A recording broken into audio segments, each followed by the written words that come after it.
Friends, welcome to my channel. இன்றைக்கி நம்ம ஒரு பிரேக்ஃபாஸ்ட் ரெசிபி தான் பார்க்க போகிறோம். ஸோ பார்த்தோன்னே உங்களுக்கு தெரிஞ்சிருக்கும், இது வந்து கோதுமை மாவில் தோசை. ஸோ கோதுமை மாவில் சப்பாத்தி செய்கிறதுக்கெல்லாம் லேட் ஆகும். ஸோ அந்த மாதிரி டைமில் டக்குன்னு நம்ம மாவு மட்டும் இருந்துச்சுனாலே டக்குன்னு வந்து நம்ம தோசை சுட்டுடலாம்.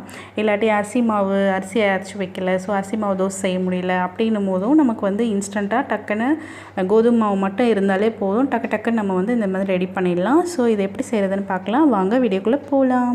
சேனலை ஃபஸ்ட் டைம் பார்க்குறீங்கன்னா சப்ஸ்கிரைப் பட்டனை கிளிக் பண்ணிக்கோங்க. அப்படியே பக்கத்தில் இருக்கிற பெல் பட்டனையும் கிளிக் பண்ணிக்கோங்க. அப்போ தான் நான் போடுற உடனுக்குடன் நோட்டிஃபிகேஷன் வரும். ஸோ கோதுமை தோசைக்கு வந்து எவ்வளோ மாவு தேவையோ அந்த மாவு எடுத்துக்கோங்க. அதில் வந்து நம்ம கொஞ்சம் உப்பு சேர்த்துட்டு கொஞ்சமாக தண்ணி ஊற்றி நம்ம நல்லா வந்து அந்த கட்டிகள் இல்லாமல் நல்லா வந்து கையாலே மசிச்சு விடணும். நல்லா பிசைஞ்சிருங்க. ஏன்னா நம்ம வந்துட்டு கொஞ்சம் கூட திட்டி இருக்கக்கூடாது. இருந்துச்சுன்னா உங்களுக்கு தோசை சுடும் போது அப்படியே கட்டியாக வந்துடும், அப்புறம் மொந்தையாகவும் இருக்கும். ஸோ நம்ம வந்து கையாலேயே நம்ம முடிஞ்ச அளவுக்கு நல்லா வந்து அந்த கட்டிகளை நசுக்கி விடணும். ஸோ அதுக்கப்புறமா பார்த்தீங்கன்னா பாருங்கள், நமக்கு நல்ல தோசை மாவு கன்சிஸ்டன்சிக்கு நான் ரெடி பண்ணிட்டேன். பார்த்தீங்கன்னா இப்படி ஊற்றும் போது தண்ணி ஓரளவுக்கு தண்ணியாக இருக்கணும். ஓவராக தண்ணியாகவும் இருக்கக்கூடாது, கட்டியாகவும் இருக்காது. கரெக்டாக நம்ம அரிசி மாவு தோசை பதத்தில் இருக்கணும். அதோட கொஞ்சம் தண்ணியாக தான் இருக்கணும். இப்போ நம்ம ஒரு தவாவை வந்து நல்லா சூடு பண்ணிவிட்டு அதில் எண்ணெய் வந்து ஆஸ் யூஷுவல் நம்ம தோசைக்கு ஸ்ப்ரெட் பண்ணுற மாதிரி ஸ்ப்ரெட் பண்ணிக்கோங்க.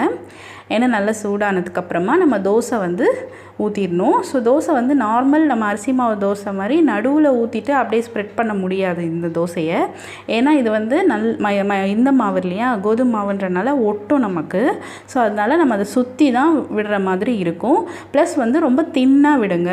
அதுக்காக தான் நான் வந்து தண்ணி வந்து ஃபஸ்ட்டே நம்ம பண்ணும்போது கரெக்டாக வச்சிட்டோன்னா நமக்கு தின்னாவே வந்துடும். ஏன் அப்படின்னா இது வந்துட்டு நமக்கு ரொம்ப திக்காக இருந்துச்சுன்னா வேகிறதுக்கும் ரொம்ப நேரம் ஆகும். இன்னொன்று ரொம்ப சரியாக வேகலைன்னா நமக்கு வந்து அது உடம்புக்கு ஒத்துக்காது. ஸோ அதனால் தின்னாக ஊற்றினீங்கன்னா கிறிஸ்பியாகவும் நல்லாவும் இருக்கும்.